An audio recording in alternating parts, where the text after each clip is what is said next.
नमस्कार दगड़ियों, मैं न्यूज़ ट्यूबर मुकेश आप सभी का देवभूमि समाचार में स्वागत करता हूं। हम हाजिर हुए हैं उत्तराखंड की शनिवार के दिन भर की खबरों के साथ। तो चलिए शुरुआत करते हैं कोरोना अपडेट से। उत्तराखंड में शनिवार को एक ही दिन में 91 कोरोना मरीज सामने आने से स्वास्थ्य विभाग में हड़कंप मच गया। अब राज्य में कुल मरीजों की संख्या 244 हो गई है। वहीं अब राज्य का कोई भी जिला कोरोना संक्रमण से अछूता नहीं रह गया। अपर सचिव स्वास्थ्य विकल्प किशोर पंत ने बताया कि प्रदेश में 91 नए कोरोना संक्रमित मरीज मिले हैं। वहीं आज एम्स ऋषिकेश में हुई एक कोरोना मरीज की मौत के बारे में स्वास्थ्य विभाग ने साफ कर दिया कि उसकी मौत कोरोना से नहीं हुई है। उक्त मरीज की मौत एसोफेगस कैंसर से हुई है। शनिवार को चंपावत में 7, देहरादून में 9, हरिद्वार में 2, नैनीताल में 57, अल्मोड़ा में 3, पिथौरागढ़ में 2, उत्तरकाशी में 3, उधम सिंह नगर में 3, रुद्रप्रयाग में 3 और पौड़ी जिले में 2 नए मामले सामने आए हैं। यह पहली बार है जब राज्य में एक साथ 91 केस सामने आए हैं। इन मामलों के आने के बाद अब राज्य में कुल संक्रमितों की संख्या 244 हो गई है। शुक्रवार को राज्य में 7 संक्रमित सामने आए थे, जिनमें 3 देहरादून और 2 हरिद्वार व उधम सिंह नगर जिले में मिले थे। जी हाँ, तो आप देख सकते हैं कैसा आज उत्तराखंड में कोरोना बम फूटा है। एक साथ 91 नए मामले मिले हैं, जिसमें एक साथ 244 इस समय संख्या हो चुकी है। और वहीं दूसरी खबर के अनुसार पुलिस से सरकार तक जनमानस की जिंदगी बचाने के लिए दिन रात जुटी है, लेकिन कुछ लोग ऐसे हैं जो अपनी और दूसरों की जिंदगी से खिलवाड़ करने से बाज नहीं आ रहे। ऐसा ही एक शख्स होम क्वारंटाइन का फॉर्म भर कर हेलमेट बेचते मिला, जबकि दूसरा शख्स घर पर ताला लगा कर गायब था। दोनों आरोपियों के खिलाफ मुकदमा दर्ज कर लिया गया है। आईएसबीटी चौकी प्रभारी विवेक भंडारी ने रिपोर्ट दर्ज कराई कि राकेश गुप्ता ने 20 मई को बदायूं में आकर चौकी आईएसबीटी पहुंचकर होम क्वारंटाइन का फॉर्म भरा। इसके अनुसार उसे 14 दिन तक घर में ही रहना था। जांच करने पर वह आईएसबीटी चौक के पास सड़क किनारे हेलमेट बेचते मिला। पुलिस को पास आता देखकर राकेश गुप्ता भाग गया। होम क्वारंटाइन के नियमों के उल्लंघन पर उसके खिलाफ मुकदमा दर्ज कर लिया गया है। जी हाँ, तो देखिए किस तरीके से यहाँ उल्लंघनों का यहाँ पालन नहीं किया जा रहा है। और अगली खबर आ रही है देहरादून से।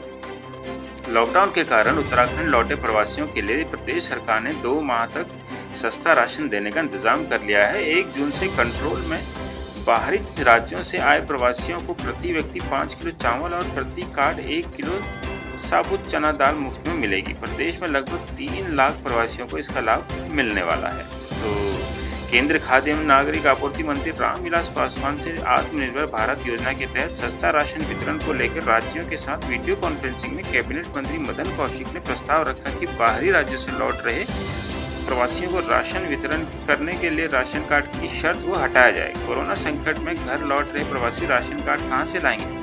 केंद्रीय मंत्री ने इस पर उचित कार्रवाई करने की सहमति जताई है। जी हाँ, तो देखिए अगली खबर के अनुसार जो कि देहरादून से ही आ रही है। कोरोना के संकट काल में अन्य बीमारियों से जूझ रहे मरीजों की मुश्किलें बढ़ने लगी हैं। गंभीर मरीजों एवं जिनका ऑपरेशन जरूरी है उन्हें कोरोना जांच से गुजरना पड़ रहा है। निजी अस्पतालों में से फ्लू के मरीजों को कोविड-19 अस्पताल भेजा जा रहा है। आईएमए ने भी 19 मई को मरीजों के इलाज को नई गाइडलाइन दी है। दूसरे प्रदेशों से आने वाले मरीज भी सीधे निजी अस्पताल में भर्ती नहीं हो सकते। कोविड अस्पताल से रिपोर्ट नेगेटिव आने पर निजी अस्पताल में उपचार होगा। दांत और कान के छोटे ऑपरेशन में भी कोरोना जांच करा रहे हैं। आईएमए जिला अध्यक्ष डॉक्टर अजय खन्ना, सचिव डॉक्टर रूपा हंसपाल कहती हैं कि सरकार एवं स्टेट आईएमए की गाइडलाइंस का पालन किया जा रहा है। और अगली खबर जो कि नेपाली मजदूरों से संबंधित है, इसमें बताया जा रहा है कि नेपाली मजदूरों ने राष्ट्र वापसी की मांग तेज कर दी है। वे हर रोज तहसील परिसर पहुंच रहे हैं, लेकिन उन्हें घर वापसी की अनुमति नहीं मिल पा रही है, जिससे उनमें आक्रोश बढ़ता जा रहा है। जिला प्रशासन के अनुसार नेपाली मजदूरों की वापसी के लिए नेपाल सरकार से वार्ता की जाएगी। शनिवार को नेपाली मजदूरों ने अपर अधिकारी को ज्ञापन सौंपा।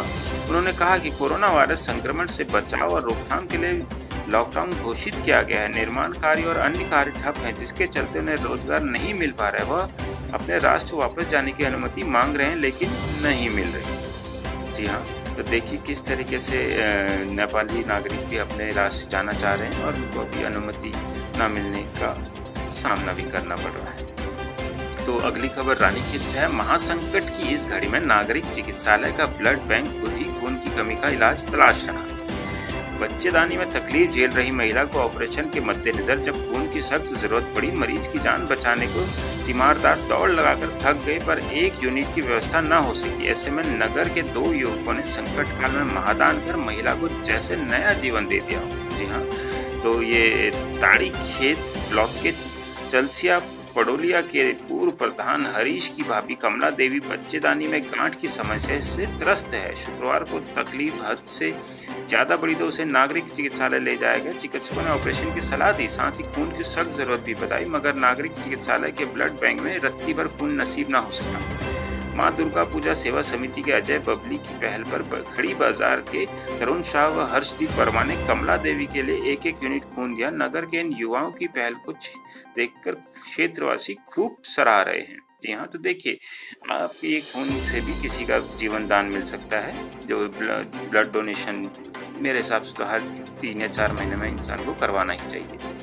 तो देखिए, अगली खबर खटीमा से आ रही है, जिसमें व्यक्ति को खुद परिस्थिति के अनुरूप ढाल ले तो मुश्किल वक्त भी आसानी से निकल जाता है। और लॉकडाउन में चक्करपुर के विलेज क्वारंटाइन सेंटर में रहे लोग इस बात को चरितार्थ करते नजर आते हैं। अलग अलग शहरों से आए गांव के 8 लोग पिछले 4 दिनों से इस विद्यालय में क्वारंटीन समय बिता रहे हैं। इन लोगों ने दूसरों की तरह सुविधाओं का रोना नहीं रोना, वरन इस अवधि में कुछ कर गुजरने की ठानी। स्कूल परिसर में उगी झाड़ियां काटी, घास उखाड़कर साफ सफाई की और चारों ओर फूल के पौधे रोककर हरियाली की चादर फैला दी। उनकी बदौलत आज यह स्कूल चमक रहा है। इन लोगों का कहना है कि सुबह उठते ही प्लानिंग के तहत काम भी शुरू हो जाता है। जी हाँ, तो देखिए, लोग अपने आप को किस तरीके से परिस्थितियों के अनुरूप ढाल रहे हैं।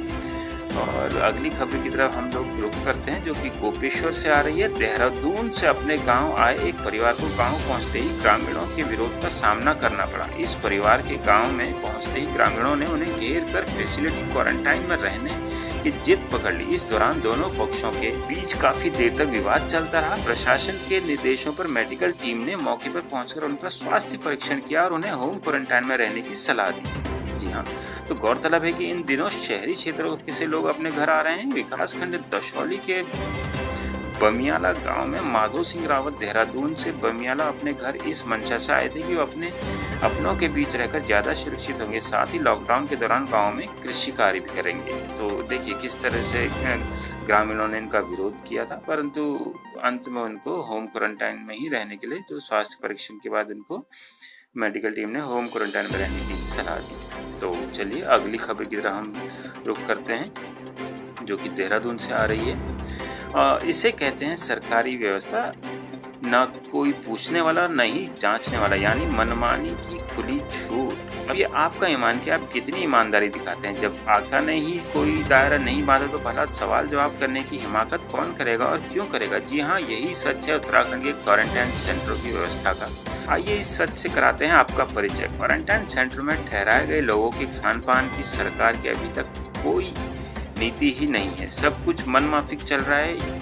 इसकी बानगी है कि जिलों में कोई साधारण शख्स दूर दराज जंगल में सटी खस्ताहाल छानियों, मतलब कि पुराने खंडर मकानों में गुलदार की दहाड़ के बीच क्वारंटाइन अवधि बिता रहा है, तो रुतबे वाला आलीशान सरकारी बंगलों और निजी होटलों में मौज काट रहे हैं। इनके लिए फरमाइश पर मनपसंद खाना हाजिर है, लेकिन एक वो भी हैं जिन्हें क्वारंटाइन सेंटर में घर से खाना मंगवाना पड़ रहा है। हालात इशारा कर रहे हैं कि अगर कभी ठीक से बही खाते पलटे गए तो क्वारंटाइन खर्च की जाने कैसी तस्वीर सामने आएगी। तो इसीलिए तो ये कहा गया है कि कहीं घी कहना कहीं मुट्ठी भर चना। जी हाँ, तो ये खबर आपने देखी किस तरीके से लोग अपना कहीं पे पुराने खंडरों में रह रहे हैं तो कहीं पे दूसरे का लोग फरमाइशी होटलों में अपनी मौज काट रहे हैं। तो चलिए अगली खबर जो है हल्द्वानी से, उसकी तरफ रुख करते हैं। नगर के बाजार क्षेत्र में क्वारंटाइन सेंटर बनाए जाने का व्यापारियों ने कड़ा विरोध किया है। शनिवार को प्रांतीय उद्योग व्यापार मंडल के जिला और नगर इकाई के पदाधिकारियों ने सिटी मजिस्ट्रेट कार्यालय के बाहर सांकेतिक धरना प्रदर्शन किया। व्यापारियों ने चेतावनी दी कि यदि प्रशासन ने जल्द ही नगर के बीच बनाए गए क्वारंटाइन सेंटर को हटाने का निर्णय नहीं लिया तो वह उग्र प्रदर्शन करने को बाध्य होंगे। प्रांतीय उद्योग व्यापार मंडल पदाधिकारी का कहना है कि बाजार क्षेत्र में क्वारंटाइन सेंटर बनाए जाने से कोरोना संक्रमण फैलने का खतरा है। पहले से बाजार में काफी कम लोग खरीदारी को आ रहे हैं। जी हाँ, तो ये नगर में जो क्वारंटाइन सेंटर बनाया गया है उसके खिलाफ ये लोग सांकेतिक धरना प्रदर्शन कर रहे हैं और इससे काफ़ी खतरा भी हो सकता है। तो चलिए अगली खबर की तरफ रुख करते हैं जो कि आ रही है। अच्छा, इसमें है सीमा विवाद के बीच नेपाल ने काठमांडू और कालापानी के बीच सड़क बनाने के लिए सर्वे की पहल शुरू कर दी। नेपाल ने सर्वे के लिए पश्चिम नेपाल के घाटी बगर में शुक्रवार को एक टीम भेजी थी।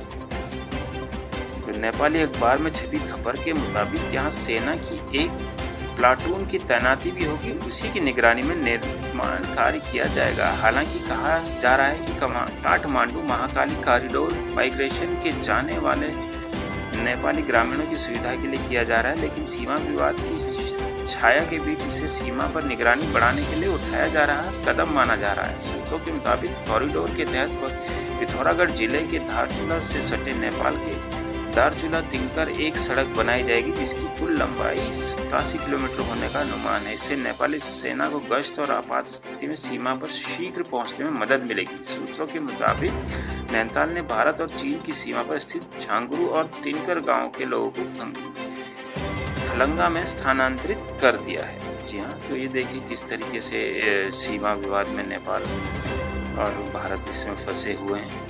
तो चलिए अगली खबर की तरफ हम लोग रुख करते हैं और ये खबर आ रही है देहरादून से। ऋषिकेश बद्रीनाथ राष्ट्रीय राजमार्ग पर धारी देवी कलियासौड़ के समीप एक bike gas cylinder loaded truck से जा टकराई, जिससे बाइक सवार की मौके पर ही मौत हो गई। पुलिस ने मौके पर पहुंचकर पंचनामा भरने के बाद शव को पोस्टमार्टम के लिए बेस अस्पताल भेज दिया। पुलिस ट्रक सीज कर मामले की जांच में जुटी है। प्राप्त जानकारी के अनुसार बाइक सवार नारायण बग्गड़ से श्रीनगर की ओर आ रहा था।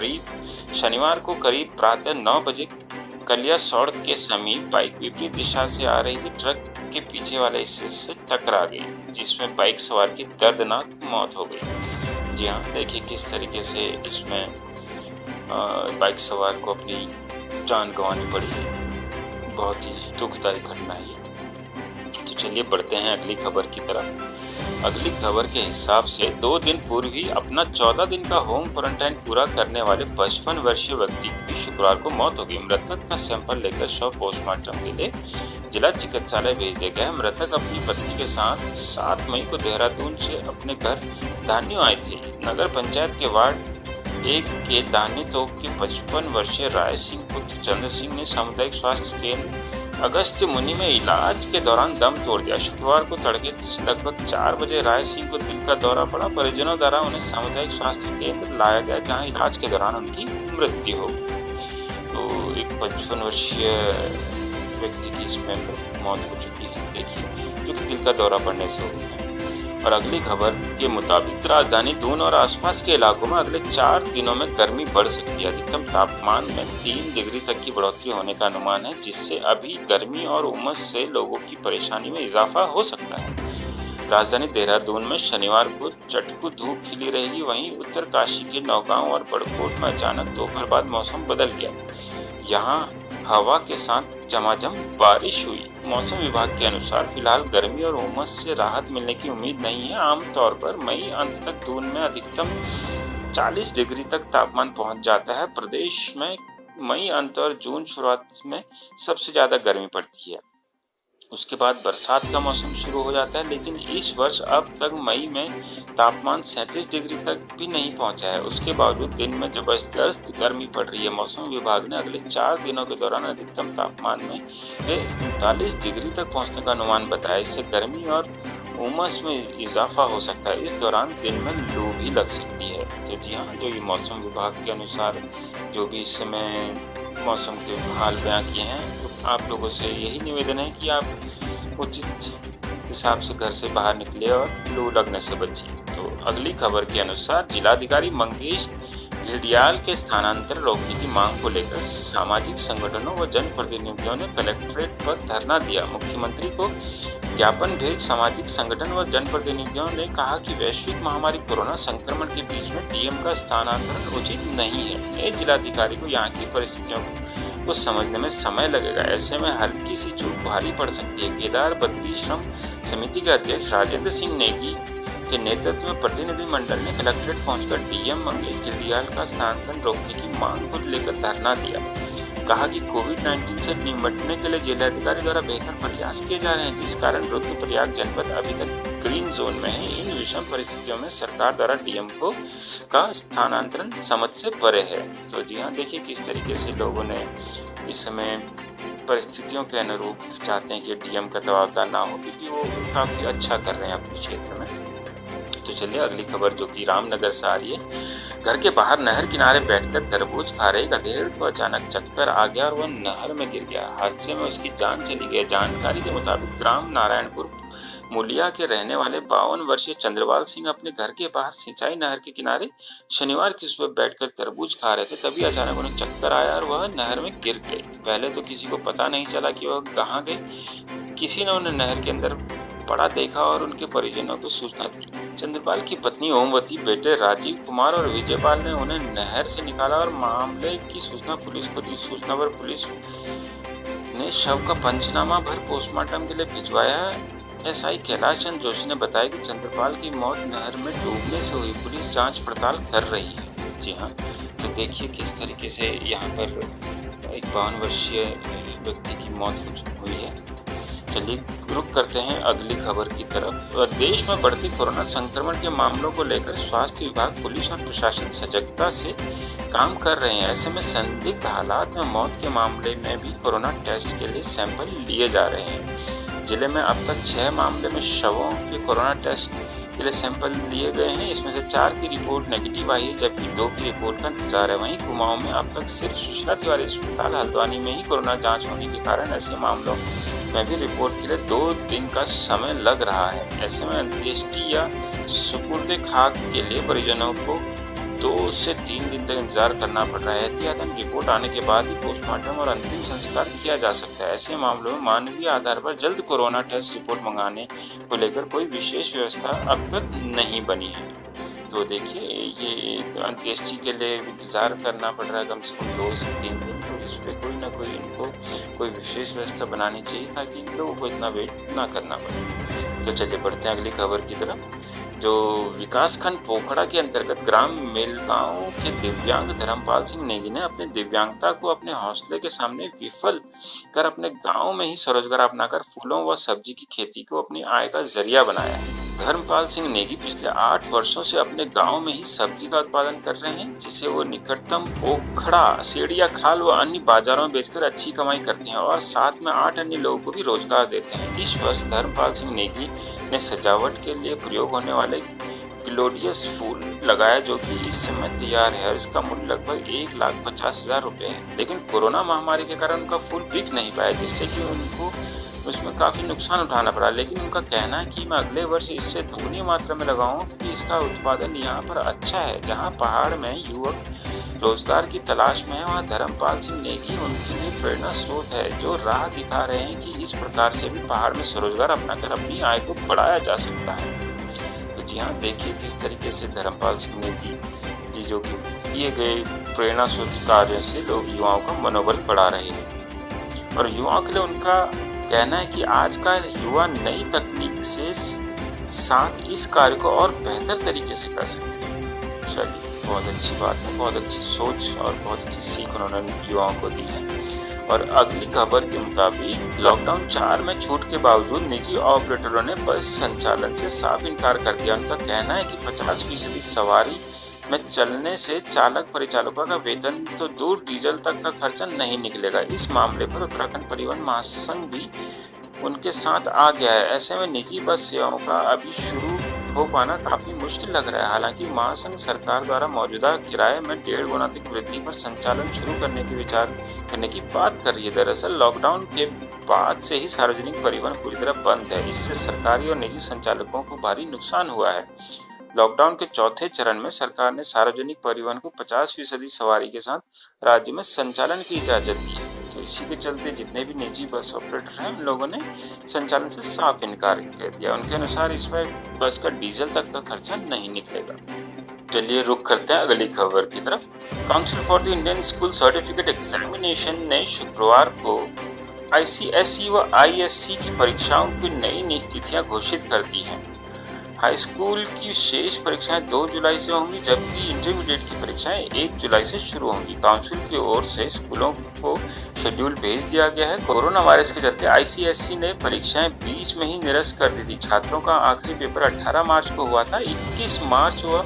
उससे आगे की परीक्षाओं का लॉकडाउन के चलते निरस्त कर दिया गया था, जबकि 2 महीने बाद आईसीएसई ने छात्रों को शेष बचे विषयों की परीक्षाओं का तिथि दोबारा घोषित की गई है। आईसीएसई की 6 व आईएससी की 8 परीक्षाएं शेष रह गई हैं। परीक्षा के दौरान छात्रों को सोशल डिस्टेंसिंग का पालन करना होगा, उन्हें मास्क लगाना होगा, अनिवार्य होगा। छात्रों की परीक्षाएं सुबह 11 बजे से 1 बजे की पाली में ही होंगी। जी हाँ, तो इसमें इन्होंने शेड्यूल भी दिया है, परीक्षा का शेड्यूल। तो चलिए हम लोग रुख करते हैं अगली खबर की तरफ, और इसमें है योग, ध्यान और आध्यात्म के क्षेत्र में वैश्विक स्तर पर पहचान बना चुकी तीर्थ नगरी अब वेलनेस टूरिज्म का भी केंद्र बन गई है। इसका अंदाजा प्रतिवर्ष यहाँ हो रहे 80 से 90 करोड़ रुपए के वेलनेस कारोबार से लगाया जा सकता है। इसके अलावा औसतन 30 से 40 हजार लोग हर साल यहाँ इस टूरिज्म का लुत्फ उठाने पहुँचते हैं। अगर सरकार इस सेक्टर पर और ध्यान दे तो यह राज्य की आर्थिकी का बड़ा जरिया बन सकती है। कोरोना संक्रमण के दौर में जब पर्यटन के पूर्व परिस्थितियों को पटरी पर लाने की कोशिश हो रही है, ऐसे में वेलनेस सेक्टर की ओर हर किसी की निगाहें टिकी हैं।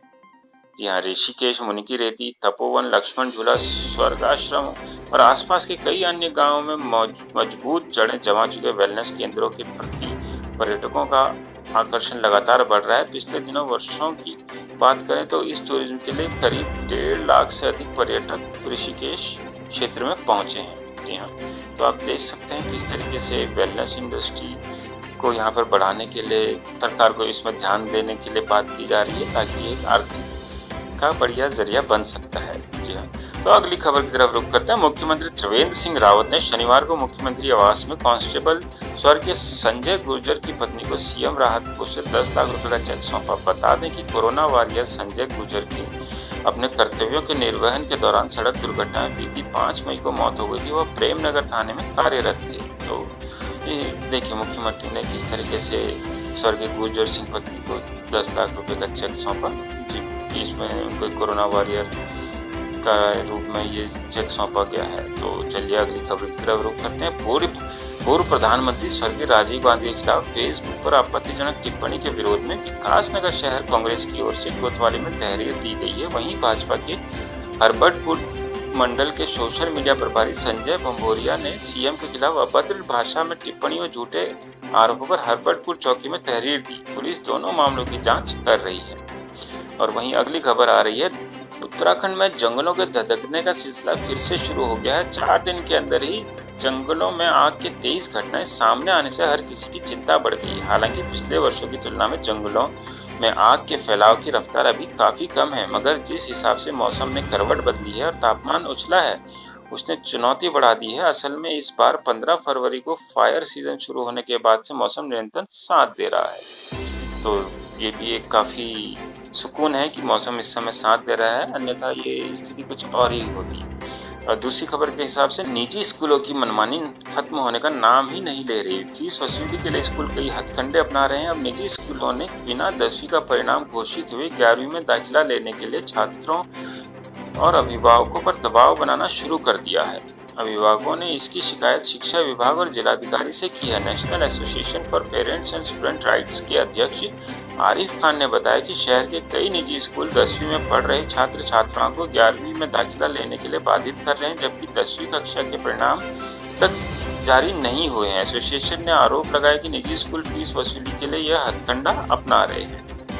तो चलिए अगली खबर की तरफ हम रुख करते हैं। श्रम कानूनों में किए गए बदलाव के विरोध में राष्ट्रीय स्तर पर दर्ज कराए जा रहे विरोध के क्रम में कालसी के जुड्डू सिलोना में 82 परियोजना के श्रमिकों ने भी प्रदर्शन किया। मजदूर संगठन सीटू के बैनर तले एकत्र हुए श्रमिकों ने भाजपा की केंद्रीय व राज्य सरकारों पर श्रमिक विरोधी होने के आरोप भी लगाए। लॉकडाउन के दौरान भाजपा की राज्य सरकारों की ओर से श्रम कानूनों के लिए किए गए बदलाव से नाराज श्रमिकों ने केंद्र व राज्य सरकार के विरोध में प्रदर्शन किया।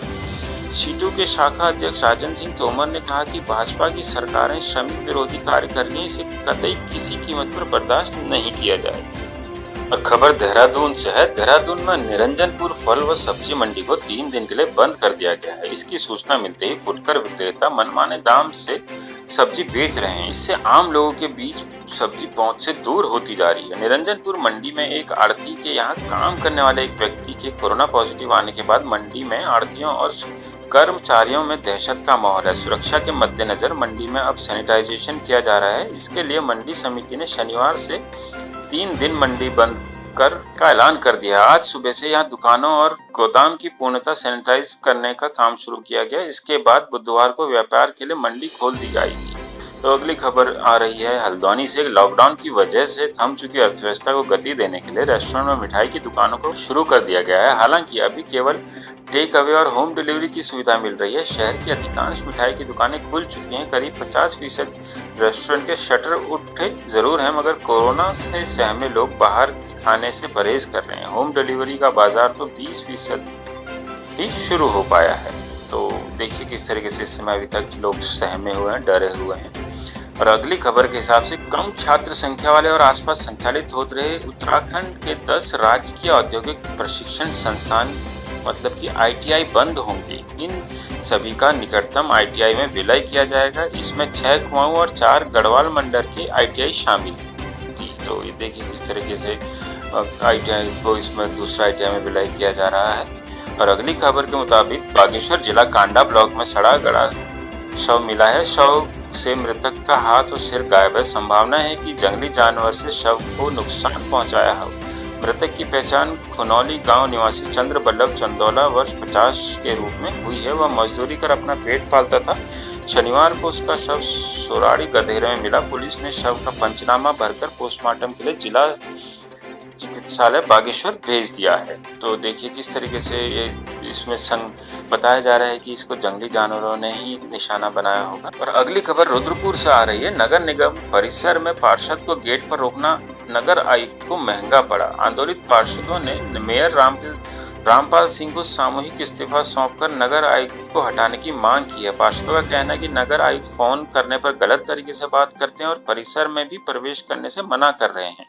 वहीं मेयर रामपाल सिंह ने इस्तीफा स्वीकार नहीं किया। उन्होंने कहा कि मिल बैठकर मामले का हल निकाला जाए। और दूसरी खबर चौकुटिया से है। कोरोना संक्रमण व लॉकडाउन के चलते इस बार सीजन में शादियां भी थम सी गई हैं। कहीं हो भी रही हैं तो एकदम सादगी के साथ। गुरुवार की देर रात यहाँ न्योनी गांव में लॉकडाउन के नियमों का पालन करते हुए अग्नि के चारों ओर 7 फेरे लेने के बाद नव दंपत्ति शादी के पवित्र बंधन में बंध गए। दोनों पक्षों की ओर से विवाह समारोह में निर्धारित संख्या में ही लोग शामिल हुए। सीजन की यह क्षेत्र में दूसरी शादी है जी। जो चौखटिया से ये खबर थी। अगली खबर शांतिपुरी से। घरेलू कलह में तंग आकर युवक ने फांसी लगा आत्महत्या की।